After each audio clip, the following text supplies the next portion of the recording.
Subscribe பட்டனை press பண்ணிட்டு bell ஐகானையும் press பண்ணுங்க. யூடியூப் சேனல் நண்பர்கள் அனைவருக்கும் இறைவணக்கம். நண்பர்களே, நான் உங்கள் சுந்தரபாண்டியன், இயற்கை வாழ்வியல் ஆலோசகர். நண்பர்களே, இன்றைக்கி நீர் வழியாக தண்ணி வழியாக தான் எல்லா நோயும் பரவுதுன்னு சொல்லி பல கருத்துக்கள் வந்துகிட்ருக்கு. தண்ணி வழியாக நம்ம முன்னோர்கள் எப்படி வாழ்ந்துருக்குறாங்க பாருங்கள். தண்ணியின் மூலிமா நோயை சரி பண்ணிக்கலான்னு சொல்லக்கூடிய ஒரு தமிழருடைய வாழ்வியல் முறையில் தண்ணியை பற்றி ஒரு பழமொழி சொல்லியிருக்கிறாங்க, வழக்கில் உள்ளதுங்க. இப்போ பாருங்கள் என்ன சொல்லியிருக்கிறாங்க. ஆற்று நீர் வாதம் போக்கும், அருவி நீர் பித்தம் போக்கும், ஊற்று நீர் கபம் போக்கும், சோற்று நீர் இம்மூன்றும் போக்கும் அப்படின்னு சொல்லியிருக்காங்க. இங்கே பாருங்கள், ஆற்று நீர் வாதம் போக்கும், அருவி நீர் பித்தம் போக்கும், ஊற்று நீர் கபம் போக்கும், சோற்று நீர் இம்மூன்றும் போக்கும். அப்போ நீர் மூலியமாக இவ்வளோ நோய்களை சரி பண்ணிக்கலான்னு சொல்கிறாங்க. அது என்னங்க, ஆற்று நீர். இன்றைக்கி ஆற்று நீரை போய் இன்றைக்கி சாப்பிட்டா வாதம் போயிடுங்களா? வாதம் வந்துருங்க. அருவி நீரை போய் சாப்பிட்டோம்னா பித்தம் போகுங்களா? பித்தம் வந்துருங்க இன்றைக்கி. அப்போ பாருங்கள், பழமொழியாக சொல்லி வச்ச பழமொழியும் மாற்றி வச்சுருக்குறோம். அந்த பழமொழி இன்னைக்கு நிஜத்தில் அதை பின்பற்ற முடியாத ஒரு சூழலில் இருக்கிறோம். அப்புறம் பாருங்கள், ஊற்று நீர் கபம் போக்கும். இன்றைக்கி ஊற்று நீரை எடுத்து நம்ம கபம்னு சொல்ல, இன்றைக்கி ஊற்று நீரை குடித்தா என்ன வருது? கபம்னா சளி. இன்றைக்கி சளி வரக்கூடிய அளவுக்கு இந்த மண்ணுடைய நிலத்தையோட தன்மையை மாற்றி நம்மளுடைய பேராசையினால் இந்த மண்ணுடைய இயற்கையாக இறைவன் கொடுத்த அந்த அருட்கொடையை அழித்து வச்சுருக்குறோம். அப்போ என்ன செய்கிறது? எங்கே மனிதன் கால்படாத இடமா பாருங்கள், இவன் போகாத இடம், மக்கள் கூட்டம் இல்லாத இடம். எந்த ஆற்றுக்கு நான் இப்போ இங்கே பெரம்பலூர் மாவட்டத்தில் கோரையாறுன்னு போனாங்க, அது டூரிஸ்ட் பிளேஸே கிடையாது. போய் பார்த்தா மிக பிரம்மாண்டமான ஒரு இதில் சொன்ன பிறகு எல்லோரும் அங்கே போய் குவிஞ்சாங்க. எந்த இடத்துக்கு வேணாலும் போகலாங்க. அந்த இடத்துல நம்ம தனி ஒழுக்கத்தோடு போகணுங்க, அவ்வளோதாங்க, வேற ஒன்றுங்களே. குற்றாலத்துக்கு போங்க, அந்த நீர்நிலையும் அந்த சுற்றுப்புற சூழலையும் கெடுக்கக்கூடாதுன்ற ஒரு உயர்ந்த நோக்கத்தோடு போங்க. நீங்கள் பார்த்துருப்பீங்க, இந்த சித்தர்கள் ரிஷிகள் ஞாபகங்கள்லாம் பார்த்தீங்கன்னா ஒரு கமண்டலத்தை கையிலே வச்சுருப்பாங்க, ஒரு தண்ணி. எதுக்குங்க அப்படி எடுத்துகிட்டு போனாங்க? அந்த காலகட்டத்தில் நீர்நிலையில் போய் கால் கூட கழுவ மாட்டாங்க. கால் கழுவுறதுனா மலை ஜலம் போயிட்டு அதில் தண்ணியில் போய் அப்படியே போய் கால் கழுவிட்டு வந்துட மாட்டாங்க. கையில் ஒரு கெண்டி வச்சுருப்பாங்க பாருங்கள். அது பல காரணங்களுக்கு, அவங்களுக்கு பூஜை புனஸ்காரம் மற்ற இதுக்கும் பயன்படுத்துவாங்க. தண்ணியில் போய் கழுவ மாட்டாங்க. வெளிவாசல் போனால் கழுவ மாட்டாங்க. என்ன நோக்கம்? அது குடிநீர். ஒரு காலத்தில் அது குடிநீராக இருந்தது, தூய்மையாக இருந்தது. இன்றைக்கி எல்லா ஆற்றுகளையும் சாயப்பட்டறைகளையும் எல்லாத்தையும் கொண்டாந்து விட்டு அதை நாசப்படுத்தியாச்சு. ஆற்று நீரை குடிச்சிட்டு வாதத்தை போக்க முடியாது, வாதம் வரக்கூடிய ஒரு சூழலில் இருக்கிறோம். நண்பர்களே, அதுக்கெல்லாம் மாற்றா இன்றைக்கி ஆற்றையும் அருவியும் நம்மளால் சரி பண்ண முடியாது. அதுக்கு மாற்றா பாருங்கள், சோற்று நீர் இம்மூன்றும் போக்கும்னு சொல்லியிருக்காங்க. சோத்து நீர் இந்த மூணுத்தையும் போக்குமாங்க, வாத பித்த கபத்தை. சோத்து நீராச்சும் ஒழுங்காக வச்சுருக்கோமா? அதையும் யூரியா, பொட்டாஷு, அமோனியா இந்த மாதிரி ரசாயனங்களை அள்ளி தெளித்து அதில் பூச்சி மருந்துகளை அதிகமாக தெளித்து அந்த சோத்து நீரும் விஷ நீராக மாற்றி வச்சுருக்கிறோம். மனிதனுடைய பேராசை. நண்பர்களே, இயற்கை முறையில் விளைவிக்கப்பட்ட இந்த ஆர்கானிக் ரைஸ், இயற்கை அரிசி அவன் கொண்டு வாங்க.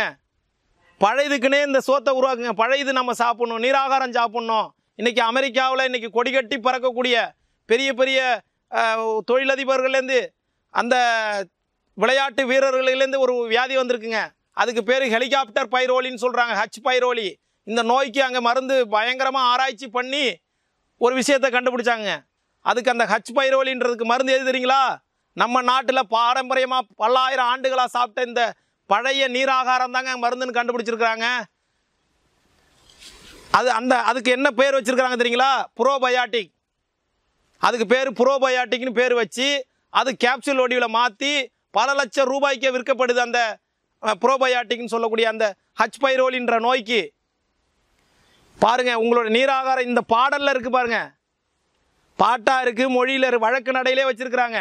சோற்று நீர் இம்மூன்றும் போக்கும். நீராகாரத்தை சாப்பிட்டீங்கன்னா வாத பித்த சிலேத்துமங்கள் 3 நோயும் போக்குன்னு சொல்லிட்டாங்க. நீராகாரத்தை இன்றைக்கி சரியான முறையில் நீராகாரம் இல்லை. அப்போ நான் இயற்கை முறையில் இயற்கை விவசாயத்துக்கு இன்றைக்கி பெருவாரியான இளைஞர்கள் இன்றைக்கி திரும்பி இருக்கிறாங்க. அந்த மாதிரி இளைஞர்களுக்கு நீங்கள் சப்போர்ட் பண்ணுங்கள். அவங்கள்ட்ட இந்த இயற்கை அரிசியை வாங்குங்க. வாங்கி அதில் பழையது வைங்க. பழைய சாயங்காலமாக சோத்தை வடித்து அந்த சோத்தில் தண்ணியை ஊற்றி வச்சு மண்பானையில் வைங்க. அந்த நீரை நம்மளுடைய குழந்தைங்களுக்கு கொடுங்க. இந்து உப்பு போட்டு ஆற்றி கொடுங்க அந்த நீராகாரத்தை. அந்த நீராகாரம் இந்த 3ஐயும் போக்கணும்னு பாட்டிலே இருக்குதுங்க. இந்த நீராகாரத்தில் இன்றைக்கி வெளிநாடுகளில் ஹச் பைரோலிக்கு நோய்க்கு ப்ரோபயாட்டிக்னு கண்டுபிடிச்சி வச்சுருக்கிறாங்க. அப்போ இந்த சோற்று நீரை நம்ம பயன்படுத்துவோம். இந்த கோடை காலத்தில் வரக்கூடிய பெருநோய்கள் எல்லா நோய்களையும் அடித்து தள்ளுங்க. இது இந்த நீராகாரம் மாப்பிள்ளை சம்பாவில் போடுங்க, ஜீரக சம்பாவில் போடுங்க, சொர்ண மசூரி, தூய மல்லி, இந்த மாதிரி பல ரகங்கள் இருக்குது. ஆனால் நமக்கு தெரிஞ்சதெல்லாம் 2 அரிசி தான் இன்றைக்கி நம்ம மக்களை உருவாக்கி வச்சுருக்காங்க. என்ன பேருங்க? சாப்பாட்டு அரிசி, இட்லி அரிசி. இந்த இப்படியாங்க ஒரு அரிசிக்கு பேர் இருக்கும். ஒரு அரிசி கடைக்கு போய் கேட்டால் இந்த நான் சொன்ன பேர்லாம் போய் அரிசி கேட்டிங்கன்னா இருக்காது. எல்லா அரிசி கடையிலும் என்ன பேர் வச்சுருக்காங்க? சாப்பாட்டு அரிசி வேணுமா, இட்லி அரிசி வேணுமா? ஏங்க அந்த அரிசிக்கு என்னங்க பேர்? சாப்பாட்டு அரிசிங்க.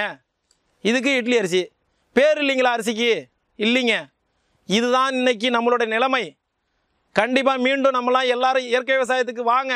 இந்த மாதிரி பாரம்பரிய நெல் ரகங்கள் நான் சொன்ன ஜீரக சம்பா, கொத்தமல்லி சம்பா, கைவர சம்பா, இந்த நெல்லெல்லாம் கிடைக்குதுங்க.